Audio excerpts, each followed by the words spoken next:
Hiya guys, it's Talon here.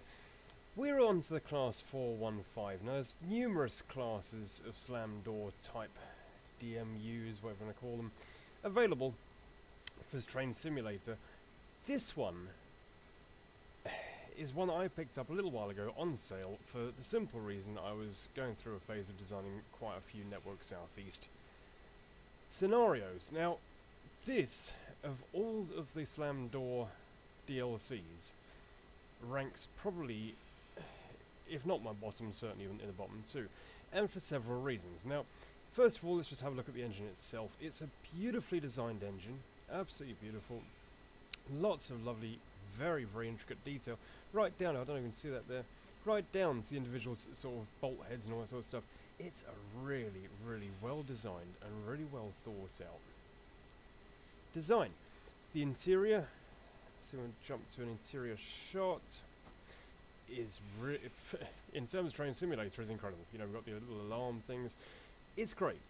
However, there's a couple of things that really irritate me about this particular DLC.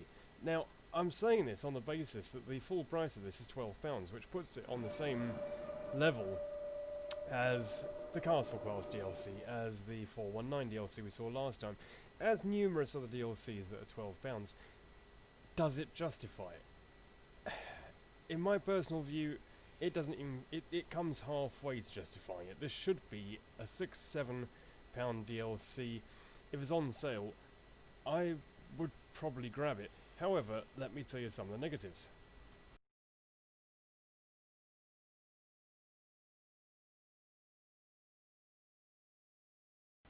Right, now this is going to illustrate my biggest problem with this DLC. Okay, first thing we'll do, we'll enable it. So we're on DTG for this one, class 415, enabled.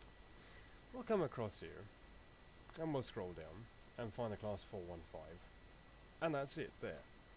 There's no variations, there's no other liveries, that's it. So let's put one down and see where we end up.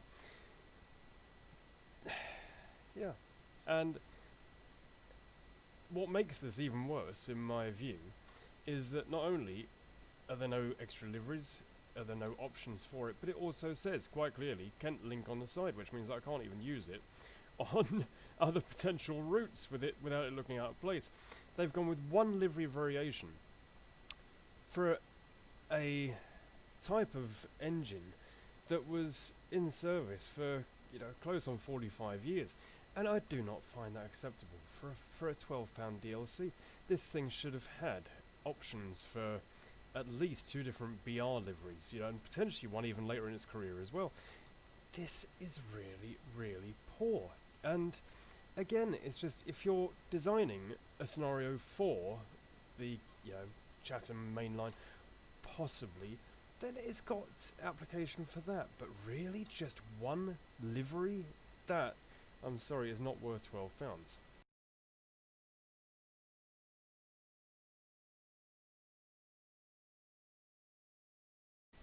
So maybe it's the included scenarios that actually make this playable.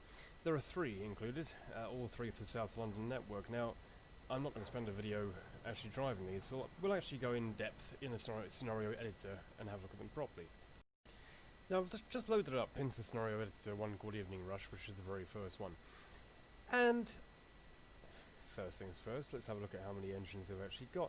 They've actually got a lot, or in a reasonable amount. You know, there's roughly 14 individual engines doing their own things, some fairly generic, some fairly standard. That isn't the issue with this. The issue with this is variation, and they haven't been able to do any variation simply because included with this route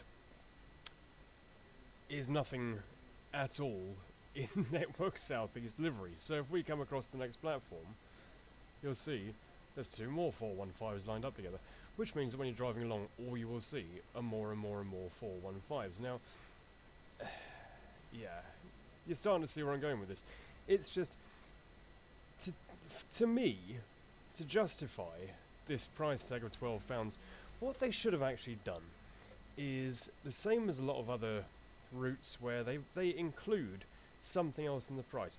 Perhaps the 421 in Network Southeast livery. Perhaps the Class 47 in Network Southeast. Just there's something else to see along the way. But, yeah, the scenarios, they're okay. If you want to drive the 415, they won't be bringing you back to drive them again and again and again. But they are not great scenarios. It needed some other form of traction or engines on the rails at the same time. So the price tag isn't there either.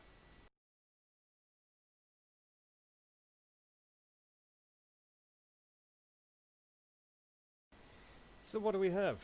Well, we've got a £12 DLC for a very intricately designed train with absolutely no livery variations at all. And the livery it has got, let's go on to this one here, this stupid Kent Link, may be historically appropriate, but I don't know, it makes it very, very restrictive.